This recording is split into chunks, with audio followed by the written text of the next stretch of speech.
الحمد لله رب العالمين والصلاة والسلام على رسول الله الأمين نبينا محمد وعلى آله وصحبه أجمعين أما بعد مقدمۃ الآجرومیہ پہلی کتاب جو ہم نے پڑھنا شروع کرنی ہے انشاءاللہ وہ ہے المقدمۃ الآجرومیہ۔ یہ انتہائی اہم کتاب ہے اور بالکل ایک چھوٹا سا متن ہے، مختصر متن ہے، اور اگر کوئی طالب علم علم النحو میں عربی زبان کے بنیادی طور پر یعنی کئی علوم ہیں، علماء 10 تک ذکر کرتے ہیں، علم النحو ہے، علم الصرف ہے، اسی طریقے سے علم البلاغہ ہے، پھر بلاغہ میں ادب، بلاغہ میں علم المعانی، علم البدیع، علم البیان ہے، اسی طریقے سے پھر ایک علم الاشتقاق ہے، بہت سارے علوم ہیں، ادب ہے، نثر ہے، ندم ہے، ٹھیک ہے۔ تو عربی زبان کے اندر مختلف علوم ہیں، لیکن جو اس میں ایک اہم ترین علم ہے وہ ہے علم النحو۔ کون سا علم ہے؟ علم النحو۔ علم تو النحو اس کے لیے سب سے ایک جو بنیادی کتاب ہے ہمارے پاس وہ ہے مقدمۃ الآجرومیہ۔ اس کو بعض اہل علم مقدمۃ الآجرامیہ بھی کہتے ہیں اور بعض اہل علم مقدمۃ الآجرومیہ ہی کہتے ہیں۔ خیر، یہ جو دقائق ہیں ان میں ابھی جانا ہمارا مقصود نہیں ہے، ہمارا مقصد ہے اس کتاب سے علم النحو کے جو مبادیات ہیں، جو بیسکس ہیں، ان کو ہم سیکھ لیں انشاءاللہ۔ اور میں چاہتا ہوں کہ آپ سب کو وہ فنگر ٹپس پہ ہوں، انگلیوں پہ ہوں انشاءاللہ، تاکہ ہم اس کی اپلیکیشن کر سکیں۔ ان کی اپلیکیشن کو عربی میں کیا کہتے ہیں؟ تطبیق۔ ہاں، ان کی تطبیق کر سکیں کتاب و سنت کی نصوص پہ، اور اس علم میں ہمیں ایک مہارت حاصل ہو انشاءاللہ۔ تو شروع ہم اس طرح کرتے ہیں کہ اہل علم کا طریقہ ہے کہ جب بھی وہ آپ کو کوئی فن پڑھاتے ہیں، کوئی ایک اسلامک سائنس پڑھاتے ہیں، یا کوئی حتیٰ کہ جو نارمل آپ کی جو سیکولر سائنسز ہیں، اگر کوئی وہ بھی پڑھ رہا ہو تو اس میں بھی کچھ مبادیات، اس کو شروع کرنے سے پہلے اس کا ایک انٹروڈکشن، اس کا ایک تعارف کروایا جائے۔ تو شرعی علوم میں تو بالاولیٰ ضروری ہے۔ تو وہ یہ ہے، ایک شعر ہے، چند ابیات ہیں، اس کو آپ یاد کر لیں تو آپ کے پاس وہ جو تعارف کی جو 10 چیزیں ہوتی ہیں نا، وہ آپ کے پاس آ جائیں گی۔ ان کو کہا جاتا ہے المبادئ العشر، 10 بنیادی تعارفی چیزیں۔ وہ شعر کیا؟ ان مبادئ کل فن عشرہ، الحد والموضوع ثم الثمرہ، نسبۃ وفضه والواضع، والاسم الاستمداد حكم الشارع، مسائل والبعض بالبعض اكتفى، ومن درى الجميع حاز الشرف۔ یہ کیا شعر ہے؟ یہ میں اس وائٹ بورڈ پہ نا لکھ دیتا ہوں، اب مجھے آپ لوگوں نے بتانا ہے کہ صحیح نظر آ رہا ہے کہ نہیں۔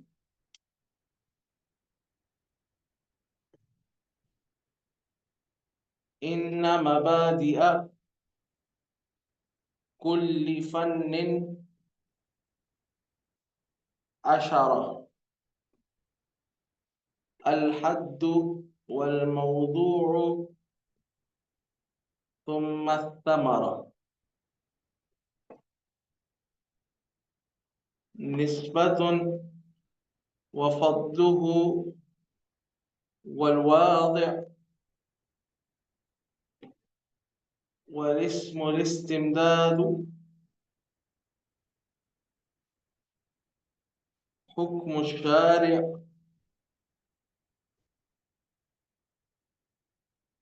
مسائل والبعض بالبعض اكتفى،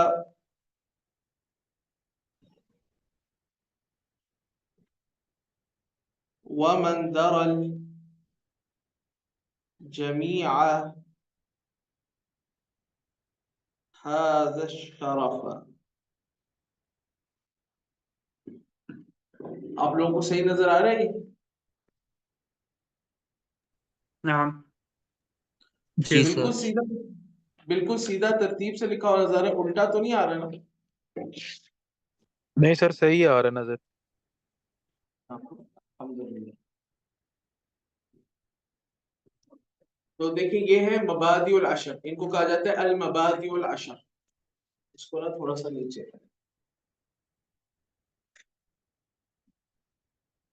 ان کو کہا جاتا ہے المبادئ العشر. اب ان مبادئ کل فن عشرہ، بے شک ہر فن کے جو مبادی ہیں، جو بیسکس ہیں، بنیادی جو اس کی باتیں فنڈامنٹلز ہیں، وہ 10 ہیں. ٹھیک ہے. ان مبادئ کل فن عشرہ، عشرہ کا معنی ہوتا ہے 10. پہلی چیز ہے الحد، اس کی ڈیفینیشن. دوسری چیز ہے نمبر 2 الموضوع، اس علم کا ٹاپک، کیا چیز اس علم میں ڈسکس کی جا رہی ہے. اور ثم الثمرہ، پھر تیسری چیز ہے اس علم کا ثمرہ، بینیفٹ، فائدہ. اور چوتھی چیز ہے نسبت. نسبت کسے کہتے ہیں؟ نسبت کہتے ہیں اس چیز کو اپنے اچھے طریقے سے سمجھیں کہ کنیکشن، یہ علم کس چیز سے لنکڈ ہے. ٹھیک ہے. اور پانچویں چیز ہے فضلہ، اس علم کی فضیلت. اور چھٹی چیز ہے والواضح، واضح، اس علم کو ایک سائنس کے طور پہ، ایک فن کے طور پہ کس نے وضع کیا؟ ہاں کس نے؟ پہلا شخص کون تھا جس نے اس کے رولز کو ایک پراپر سائنس کے طور پر انٹروڈیوس کرایا؟ ٹھیک ہے. یہ ہوتا ہے واضح. والاسم، اس علم کا نام. یہ ہو گیا نمبر 7. نمبر 8 الاستمداد، یہ علم کہاں سے ماخوذ ہے؟ استمداد، استمد، استمد، استمدادن، اس کا معنی ہوتا ہے ماخوذ کرنا، ڈرائیو کرنا. تو کون سے علوم سے اس علم کو ہم نے ڈرائیو کیا ہے؟ اور پھر اس کے بعد آتا ہے حکم الشارع، نمبر 9 پہ. شارع، شارع کا اس کے بارے میں حکم کیا ہے، شریعت میں اس کے بارے میں رولنگ کیا ہے. اور پھر نمبر 10 پہ آتا ہے مسائل، مسائل، اس علم کے مسائل. اس علم میں کیا کیا چیزیں ایگزیکٹلی پڑھتے ہیں ہم، ان کو کہتے ہیں مسائل، اس علم کے مسائل. اور پھر مسائل میں فرماتے ہیں والبعض بالبعض اکتفا، بعض مسائل کو سمجھ لینا بعض دیگر مسائل سے کفایت کر جاتا ہے. مطلب ایسا کوئی شخص نہیں ہوتا عموماً کہ جو ایک دعویٰ کرے، اس کا ایک کلیم ہو کہ بھئی میں نے تو تمام اس فن کے جتنے مسائل ہیں نا ان کو سمجھ لیا، ان کا ادراک کر لیا، ان کا احاطہ کر لیا. یہ تو بہت بڑی سٹیٹمنٹ ہوگی نا. تو بعض مسائل کا سیکھنا بعض دیگر مسائل سے کفایت کرتا ہے. وہ اس طرح کہ اگر آپ فنڈامنٹلز کو سیکھ لیں، اصول آپ کے مضبوط ہوں، تو بعض دفعہ تفصیلات، تدقیقات، باریکیاں جو ہیں وہ آپ سے اوجھل ہو جائے تو اس سے اتنا فرق نہیں پڑتا. لیکن اگلی بات یہ ہے کہ ومن درل جمیع، جو تمام مسائل کا احاطہ کر لے، تمام مسائل کو سیکھ لے. تمام مسائل کو ویسے کوئی نہیں سیکھ سکتا، اغلباً جو غالب ترین مسائل کو سیکھ لے کسی علم کے، تو حاز الشرف، وہ شرف کو پا لیتا ہے. یعنی پھر وہ اس علم میں امامت کا درجہ پاتا، اس علم میں پھر امامت کا درجہ پاتا. تو بھائی یہ 10 بنیادی چیزیں ہیں، ان کو جاننا کسی بھی سائنس کو سمجھنے کے لیے بہت ضروری ہے. کیا ہے؟ ان مبادئ کل فن عشرہ، ہر فن کی بنیادی باتیں 10 ہیں. الحد، نمبر 1 حد. والموضوع، نمبر 2 موضوع، ٹاپک. اور حد کہتے ہیں تعریف کو، ڈیفینیشن. نمبر 1 حد، اس کی ڈیفینیشن. نمبر 2 موضوع. ثم الثمرہ، نمبر 3 اس کا بینیفٹ. نمبر 4 نسبت، اس کی وہ لنک کس سائنس سے ہے. وفضلہ، اس کی فضیلت. اور نسبت وفضلہ والواضح، اس کو وضع کس نے کیا ہے؟ واضح جو ہے آئی تھنک نمبر 6 ہے نا. ہاں